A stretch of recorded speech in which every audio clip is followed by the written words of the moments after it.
เด้อพี่น้องเลย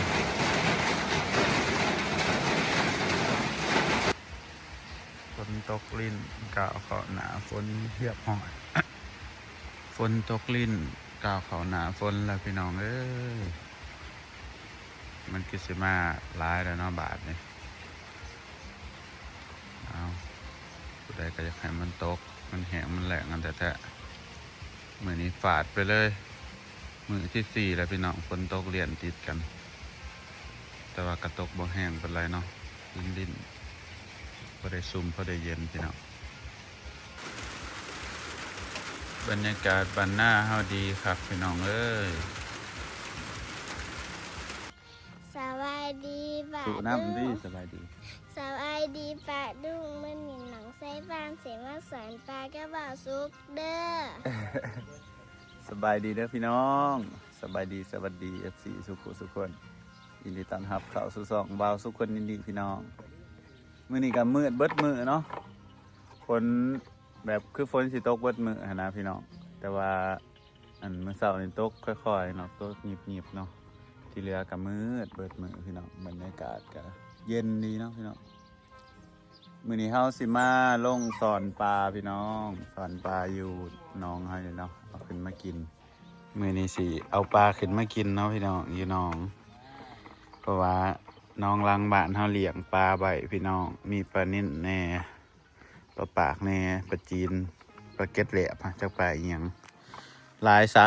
3-4 พันเนาะพี่น้องก็ได้ว่ามื้อนี้สิเอาขึ้นมากินมื้ออาทิตย์ก่อนกับพากันเอาขึ้นกินนะทุกคนสบายดีอันกับน้องรัดน้องนัดมาสอนนำเนาะพี่น้องว่าสุกบ่มีคนสอนก็ได้ว่าสิเอาขึ้นมากินแล้เห็นแต่กินก็ตำบักหุ่งอันนี้น้องเที่ยวเลี้ยงปลาไว้พี่น้องตอนนี้มันน้ำเต็มให้แล้วเนาะบ่ฮู้ว่าสิสอนได้หรือบ่อยากว่าปลามันขึ้นมาแถวนี้เบิดพี่น้องลองเบิ่งอีกเด้อเนาะไผสิสอนน้ำเฮา ไข่ หรือว่าสู้สอนบ่กูสิถ่ายคลิปก็ได้อันนี้เฮาสิเอาขึ้นมากินก็ตำบักหุ่งครับพี่น้องเนี่ยบักหุ่งเฮาปลูกไว้โอ้ยต้นนี้บ่มีเลยอันนี้เฮ้ยนี่เด้ๆพี่น้องบักหุ่งบักสุกนี่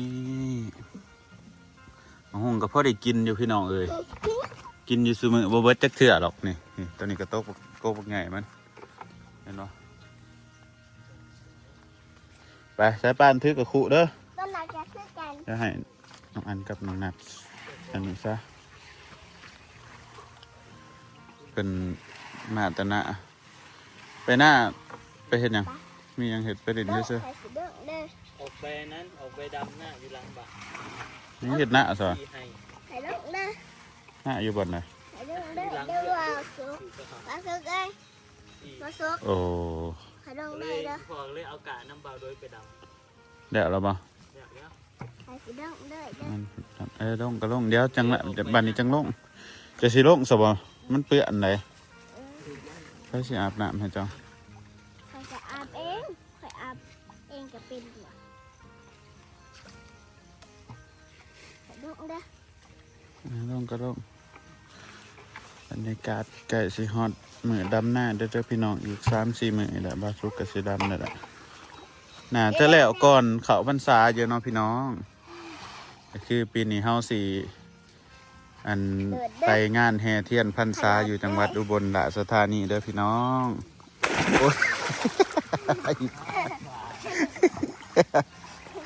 ดูฟีมันสิโดนน้ำนะวันนี้อันมื้อนี้คลิปนี้ว่าสุกก็สิมาแจก FC เด้อพี่น้องปีนี้ว่าสุกสิข้ามไปเรียนอันจังหวัดอุบลราชธานีพี่น้องเอ้ยมื้องานแห่เทียนพรรษาเนาะปีกายนี่บ่ได้ไปพี่น้องปกติตั้งแต่ว่าสุกเฮ็ด YouTube มานี่ก็ไปแทบทุกปีเนาะพี่น้องไปตลอดไปแต่ละเทื่อก็สิไปเล่นน้ำพี่ต่อพี่อันเนาะพี่น้องก็ไปนอนอยู่บ้านเพิ่นแล้วก็ให้เพิ่นพาไปถ่ายคลิปนะแต่ก่อนเริ่มแรกก็ไปหาพี่ต่อเนาะพี่น้องอยู่งานแห่เทียนจังหวัดอุบลแต่ว่าปีนี้หันบ่าวสุกสีไปพักอยู่บ้านพี่อันพี่น้องคุยแชทไปหาพี่อันเลยว่าปีนี้สิไปเล่นน้ำเด้อก็สุกก็บ่ได้ไปยามพี่อันแต่โดนเติบเลยนะพี่น้องก็เลยว่าปีนี้นัดกับเพื่อนว่าสิไปพอสุกกับสีเร่งนำหน้าให้มันแล้วก่อนวันที่28เนาะ อาจารย์เพิ่นว่าวันที่28เขาพรรษาหรือว่างานแห่เทียนนี่มันมื้อเดียวกับเขาพรรษาบ่พี่น้องบ่สุกกับบ่จื้อปานใด บ่ได้ไปโดนเลยพี่น้องเอ้ยปีกายนี่ก็ว่าสิไปอยู่มีแต่สายป่านไปปีกายนี่สายป่านไปบ่เอาไปเอาอันนั้นคู่ตี้เติร์ดไปเอาคู่นั่นไปเอาคู่มาจะเป็นม่วนบ่สุกลงเลยบ่สุกข่อยลงเลยเพิ่นว่า ดูฟีออกไหม บ้านในกระโดดจ้า จะมีปลาอยู่วะสูดูฟีออกไหมเบิ้งออกไปทางไหนเลยจากมันก็บอก มาตัวนี้โอ้โหป้าพี่น้องปลาหลายเด้อคุณเอาให้มันได้ปลาน่ะเด้อสูปลาปากหันโอ้อู้ลัดปลาทุปลาโดดตุ่มอยู่พี่น้องก็จะเป็นลายค่ะก็ดิโตสอนขึ้นแบบอันนั้นกุ้งโดดนะหูมันไหลไปได้เป็นไงพี่น้องผมมันโดดต้มดูเฟโอ้ยพี่น้องเอ้ยเพิ่งมาคอยมันมากลิ่นนะมาโกเด็ดนี่โกเด็ดปลอมน้องเขาก็บ่เลิกแล้วพี่น้องซ้ำที่เห็นนี่น้องเพียงหัวเข่ากายหัวเข่ามาน้อยหนึ่งมาโกเด็ดปลอมสื่อมาแต่ไทยได้นี่พี่น้องเอ้ย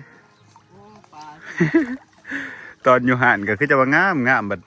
มาเลี้ยงคือจะว่าหญ้าออกแล้วคนก็เป็นจังซี่พี่น้อง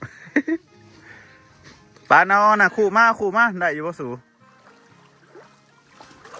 โอ้หอบหนึ่งพ่อบ่อู้มีหดปีงเลยสูปานมันมีปีงแล้วปานมันร้อยบางหนึ่งนี่ปีงเข็มเยอะอันนี้ได้เด้อพี่น้องได้อยู่บ่เลยยังสูคือได้ทำเนี่ย ก็ได้ปลา4 ตัวไปใส่เฮ้ยกูว่าเขาต้องไล่มันเนาะแบบว่าป้องมันหะนะดูพี่เอาเอาให้มันพอปีกกินได้เฮ้ย สิปีกกินแรงเขาสะลายมันโดดออกสะบ้านนะมาเบาสิถือย่างมาจะกระทอกออกติด่ะทอกหน้ามันออกแล้วก็ย่างมาเลยว่าต้องเรียน ย่างมามันม่วนกับน้องกับอันนี้ฮัน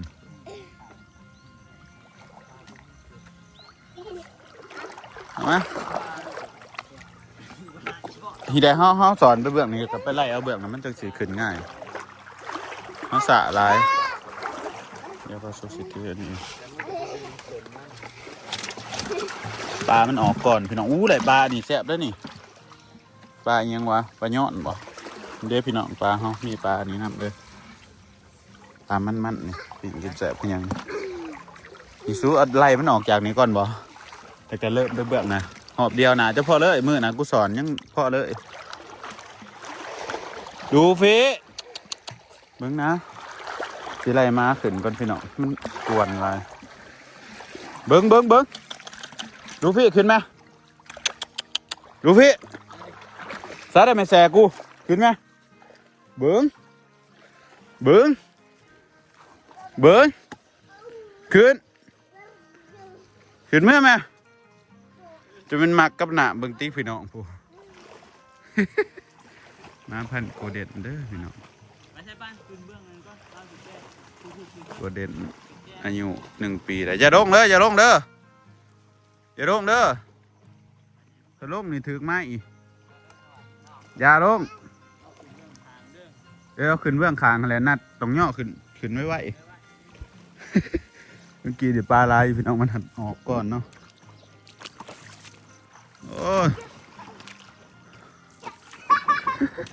เป็นกระบกะโลกนี้แล้วฮะอย่าลงเด้อโลกนี้ตีมันขึ้นมาทางนี่นับมาจากเนาะโอ้อีดีมันขึ้นมาอยู่ได้พี่น้องปลาเขาก็ดีเป็นจะได้อยู่วะเบิร์กขึ้นไหมลูกพี่เบิร์กนัดเร็วมันก็มาจับอะไรทั้งลุมสั่นเอาลงลุมน้ำยังไม่อีกขึ้นเลยยังไม่อีกป้าพี่น้องป้ายกขึ้นเลยป้าที่โตหนาเฉพาะไอ้น้องแบบนี้เอาปลาตายหย่อนมาตัวนี้เด้อ เป็นหมวนมันพี่น้อง มันม่วนแทะม่วนว่าเพิ่นโอ้ยไปได้สู้ชกเข้ามาโอ้ยมึงเอาสุกสิไปย่อทางกลางกัน ก็ทุกลายมัน โอ้อู้ได้ปลายังแน่เด้สิทธิ์เข้ามาเด้อนัดสิทธิ์เข้ามาแล้วก็มันจังสิจับได้โอ้ใช่ปะปลาหลายเด้อพี่น้องเอ้ยผู้เต็มอยู่เนาะสิทธิ์เข้ามาเลยมึงก็จับเข้ามาแนวน่ะบ่ต้องเฮ็ดได้ล่ะติเด้อเฮาคนเฮาต้อง4คนเนาะพอดีเนาะจับสนจับหยังมันจังปลาบ่ไปพี่น้องเพราะอะไรแหละ2 บาทก็พอกินแล้ว ออกปลายนะ ที่เดียวงอกขึ้นเพิ่งบ่เดี๋ยวก็เลือกเอาบ่นี่ว่าเลือกเอาอยู่นี่ด้วยเอาบอลเกือบฮะตะปลานี่เนาะสูตะปลาจิปลาอันนี้พี่น้องปลาอันนั้น คือจะเอาอย่างเนาะ ปลาอันนั้นบ่อยอย่างนี้เนาะปลาปากกว่ายังนะแต่ปลานี่ก็กินปลาอันนี้แล้วเดี๋ยวได้สะมันได้แต่ปลาเอาขึ้นเพิ่งปะนี่เอาขึ้นบอลนี่บอลไหนก็ได้เอา โอ้กินก็ได้นะ ขึ้นนี่ก็ได้นี่สันกระทบเขานี่เดี๋ยวจะเลือกเอา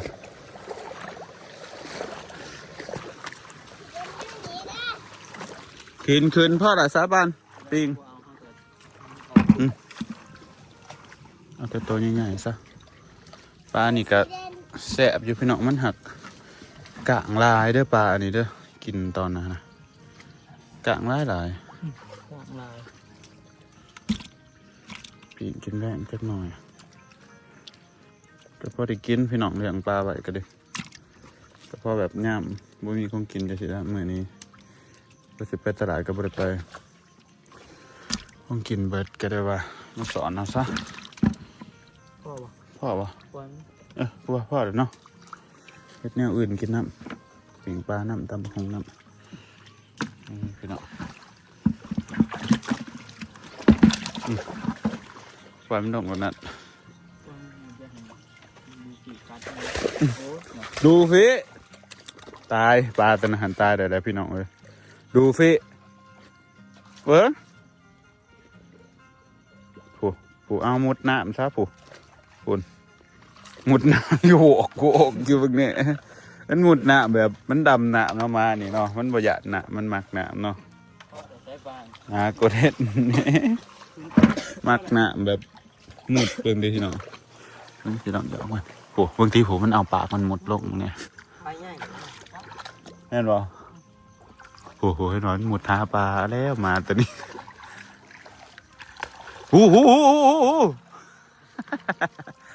มันหมุดดินะมันเอาปากมันหมุดตรงนี้นี่ซะเห็นไหนปลาคอที่ดูพี่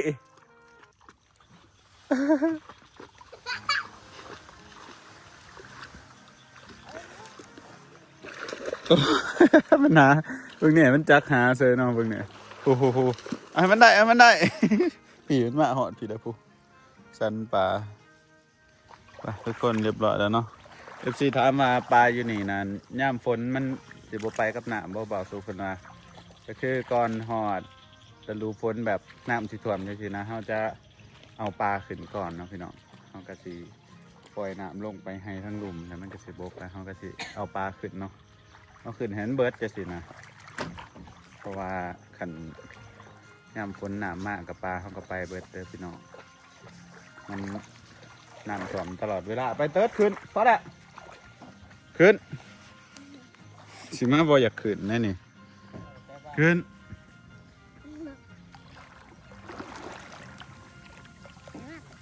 คือหมักแต่กับแนวสกปรกฮะคือหมักแต่กับแนวสกปรกหมักแทะมากกว่าซื้อว่าไปดำซอยมันจากมือมันมือนะกูไปดำซะมันขาเป็ดสุกุกิไปขึ้นเติร์ดขึ้นถือว่าไม่แส่นี่หมอนี่ก็ขึ้นขึ้นไหมเอาไปให้หน่อยมันอะไรเห็ดขึ้น เกินจะเป็นหมักเปื่อนค่ะเอ้ยนี่ยิงแขวงั้นมึงยิงแขวงั้นไปขึ้นปะขึ้นโอ้ยอย่าสิแต่ห้องติดละผู้นี้ว่าอยากขึ้นมาผู้นี้ อีไปห้ามน้ำเมื่อจะเป็นหมักเปื่อนสกปรกขนาดมันยังมาทันขึ้นอีกนะครับพี่น้องลูฟี่ขึ้นมาแม่เบิ้งหนาเสียได้ไม่แสกูมันบ่ขึ้นบ่เดียวนี่ขึ้นมาลูฟี่มาพี่ขึ้นมาพี่ถือว่าไม่แสนี่เมื่อเฮือนพูนเห็นไหมเมื่อเฮือนพูนเมื่อห้ามน้ำอาบน้ำพูนเห็นว่าหามันเปื่อนฮะให้อาบน้ำให้โตบัดนี้เอามันสบายมันสบายนี่บอกสลักกับบุจีเงี้ยนะขึ้นมาเบิ้งเงี้ยนะขึ้นมา